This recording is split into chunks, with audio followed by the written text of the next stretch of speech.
Fala rapaziadinha, sejam muito bem-vindos a mais um vídeo aqui no canal da Física Disruptiva. É, Já te convido a você se inscrever, comentar, curtir, nos apoiar para mais vídeos como esse, para trazer mais gabaritos e tudo mais. Essa questão a gente vai resolver a sexta questão de 12 que a SpaceX nos propõe. E aqui uma questão que ela pode complicar, mas fazendo de uma maneira a simplificar as coisas, a gente vê que não é uma questão tão grande. A questão vai falar assim: em uma região plana do espaço, há um campo elétrico uniforme E. A região foi mapeada com eixos cartesianos XY. Duas cargas pontiformes Q1 e Q2 estão fixas nesse plano e uma terceira carga Q3 é abandonada em um ponto do plano, de modo que fique em repouso sob a ação exclusiva das forças elétricas. As respectivas coordenadas das cargas estão representadas no desenho abaixo. Podemos afirmar que E, que é o campo elétrico, forma com o sentido positivo do eixo X, ou seja, com a horizontal, né, só que no sentido positivo da horizontal, um ângulo θ, que satisfaz a seguinte condição, e aí pergunta quem é que tem que ser θ. Sabendo que Q1 é igual a Q2, que é igual a menos Q3, ou seja, eles têm o mesmo módulo, mas Q1 e Q2 tem um sinal, e é um sinal diferente de Q3.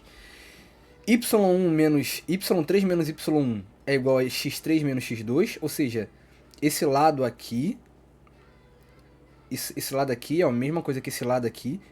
Então isso aqui é um quadrado, percebam que isso aqui é um quadrado, tá? Eu já posso até anotar, sei lá, vou chamar isso aqui de L. Então isso aqui é um quadrado de lado L. A carga Q3 é positiva. Ele fala aqui que a carga Q3 é positiva. E se a carga Q3 é positiva, então a Q2 e Q1 são negativas. E me fala que o seno é de 45 graus e o cosseno é raiz de 2 sobre 2. Vamos direto pro problema. Sempre falar isso é meio um trava-língua, né? Pro problema. Pro problema, meu Deus. Ele quer achar o ângulo entre o campo elétrico e a horizontal, só que o sentido positivo da horizontal, o sentido positivo do eixo X. E aí, percebam o seguinte, eu não sei para onde está esse campo elétrico, mas eu sei que essa carga Q3 ela está em equilíbrio. E ela estando em equilíbrio, isso já vai dizer muita coisa pra gente. Por quê? Porque se eu analisar as forças que atuam nessa carga Q3, é uma força de atração entre Q2 e Q3, eu vou chamar isso aqui de F2, por exemplo, e uma força de atração que está na direção aqui da diagonal, porque eu já sei que isso aqui é um quadrado, é uma força de atração aqui também, entre Q1 e Q3, eu vou chamar isso aqui de F1, por exemplo. Então, só pela ação dessas forças, é impossível essa carga Q3 se manter em equilíbrio. Então, o que tem que acontecer? O que tem que acontecer? Projetando essa força F1 em X e Y, porque essa força F1 está completamente diagonalizada aqui, então projetando essa força em F1 em X e Y para que a gente consiga perceber melhor, olha o que está acontecendo. Essa força F1 gera uma força aqui F1Y, a força F1 gera uma força aqui F1x. Então, tem que haver pro outro lado de Q3 uma componente em X que é exatamente oposta a essas duas somas, sei lá, vou chamar isso aqui de Fx, e uma componente Y aqui que é perfeitamente também oposta a F1y. Vou chamar isso aqui de Fy, por exemplo. De maneira que isso resulte em uma força, então. Só que essa força vem da onde? Essa força vem da onde? Essa força vem do campo elétrico nessa região. Por isso que essa situação está em equilíbrio. Se há forças aqui de atração F1 e F2, essas forças não são suficientes para manter esse cara em equilíbrio. Pelo contrário, faria essa carga se mover. Então eu tenho que ter essa força Fy, que se compara, que é a mesma coisa que F1y, e essa força Fx, que é igual à soma de F2 com F1x. E isso gera uma força, então, resultante aqui, F, que é gerada pelo campo elétrico. Não pelas cargas, mas pelo campo elétrico na região.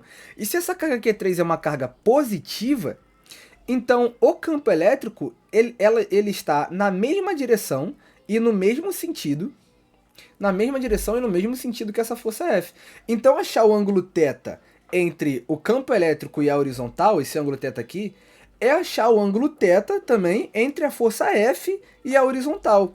E aí como a gente pode achar essa força? Ora, esse ângulo θ, ele está dentro aqui de um triângulo que eu posso fechá-lo aqui com FY, porque eu sei que esse FY está aqui, então eu só trouxe ele para cá, para a gente perceber que analisando a tangente de θ, isso vai ser igual a FY sobre FX.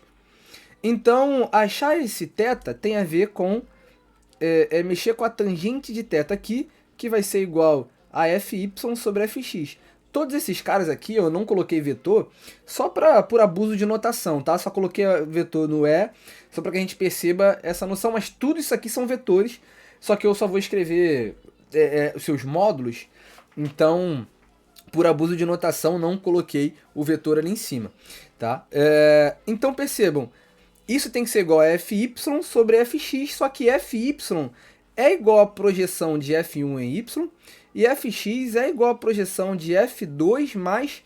é igual a F2 mais a projeção de F1 em x. Então, Fy é igual a F1, Fy é igual a F1y, e Fx é igual a F2 mais F1x. Então, achar o θ tem a ver com achar essa tangente de θ. E eu consigo achar F2, F1y e F1x. Por quê? Porque isso são forças elétricas. E força elétrica coulombiana é K, Q1, Q2 dividido por D quadrado. Ora, Q1, Q2 e Q3 têm a mesma carga. Então vou chamar todo mundo de Q, por exemplo. Tem a mesma carga. E como o sinal aqui não está importando para mim, então vou colocar todo mundo tem o mesmo módulo. Agora, F2 e F1, eles têm de distâncias diferentes. Por exemplo, F2, como é que ficaria o cálculo? Ficaria K, aí seria Q2 vezes Q3, ou seja, Q quadrado, dividido pela distância entre Q2 e Q3. A distância entre Q2 e Q3 é o lado L do quadrado, como a gente viu. E aí, da onde saiu esse L? Eu que nomeei como L, arbitrário. Poderia ser D, X, sei lá, qualquer coisa. Eu chamei de L. Então isso aqui é L ao quadrado. Enquanto o nosso F1, ele seria como? Ele seria KQ quadrado, porque seria KQ1, Q3, que tem o mesmo módulo, por isso estou chamando de Q quadrado. KQ1, Q3, Q quadrado, isso dividido pela distância entre Q1 e Q3. Só que a distância entre Q1 e Q3 não é L, mas é a diagonal desse quadrado. E a diagonal de um quadrado é o quê? O lado vezes raiz de 2. Então isso aqui ficaria L raiz de 2 ao quadrado. L raiz de 2 ao quadrado. Ora, eu não queria achar quem era F1, mas F1x e F1y. Como é que a gente vai fazer essas projeções? Cara, bem tranquilo. Já que isso é um quadrado, então esse ângulo aqui, ó, é um ângulo de 45 graus, cara. Então o que, que vai ser F1x? Vai ser F1 sendo relacionado com o cosseno de 45, porque está no cateto adjacente. E quem vai ser F1y? Vai ser F1 sendo relacionado com o seno de 45, porque tem a ver com o seu cateto oposto. Então, esse meu F1x vai ser igual a F1 cosseno de 45 graus e F1y vai ser igual a F1 vezes o seno de 45 graus. Tudo bem? Percebam que eles vão ser a mesma coisa, né? Mas só para que a gente faça essas somas diferentes, então. F1 é KQ quadrado dividido por L raiz de 2 ao quadrado. L raiz de 2 ao quadrado, a gente pode até fazer essa conta aqui. L raiz de 2, tudo isso ao quadrado, dá L ao quadrado vezes 2, tá? Então isso vai ser KQ quadrado dividido por 2L e o cosseno de 45, que é raiz de 2 sobre 2. Fazendo com F1y, isso vai ser KQ quadrado dividido por 2L, que é o F1, isso multiplicado por raiz de 2 sobre 2. Ótimo, achei quem é F1x, F1y e quem é F2, vou jogar lá na minha fórmula do tangente de θ. Tangente de θ, então, vai ser igual a F1y. F1y, ele é raiz 2k q quadrado, tudo isso dividido por 4, né, porque é 2 vezes 2, 4L. Então, raiz de 2k q quadrado, tudo isso dividido por 4L. E aí tudo isso vai ser dividido pela soma entre F2 e F1x. Só que percebam, F1x, o denominador é 4L. 4L quadrado, perdoa aqui, ó. Isso aqui é L quadrado, isso aqui é L quadrado, tudo bem? Esse L aqui, ó, é L quadrado. Só pra gente corrigir isso aqui. 4L quadrado, show. Esse F1x, o seu denominador é 4L quadrado, enquanto o F2, o seu denominador é só L quadrado. O que eu vou fazer, só pra gente poder somar de uma vez? Eu vou multiplicar aqui em cima e embaixo por 4. Então agora o meu F2 é 4kq quadrado dividido por 4L quadrado. Enquanto o F1x é raiz de 2kq quadrado, tudo isso dividido por 4L quadrado. Os dois estão sobre o mesmo denominador, eu posso somá-los então. Isso vai ficar como?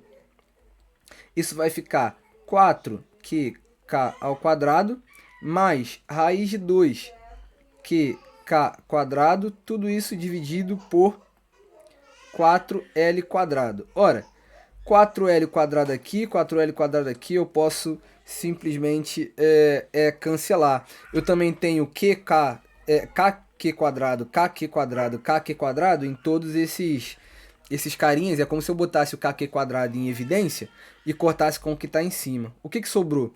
Raiz de 2 dividido por 4 mais raiz de 2. Não tem nada disso nas nossas alternativas. Então o que a gente tem que fazer é racionalizar esse denominador.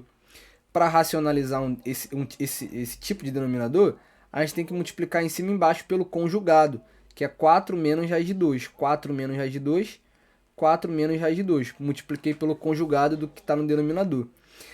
Raiz de 2 multiplicado por 4 dá 4 raiz de 2. Raiz de 2 multiplicado por raiz de 2, ou por menos raiz de 2, dá menos 2. Isso tudo dividido por... Agora eu multipliquei pelo conjugado, né? Então vai ser o quadrado do primeiro, que é 16, menos o quadrado do segundo, que é raiz de 2 ao quadrado, que dá 2. Isso daqui então é 4 raiz de 2 menos 2 dividido por 14. Eu posso simplificar todo mundo por 2, dá 2 raiz de 2 menos 1 dividido por 7.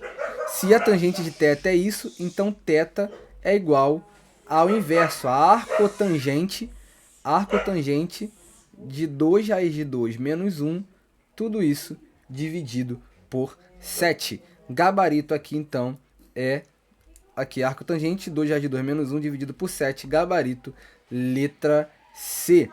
Espero que vocês tenham entendido tudo até aqui.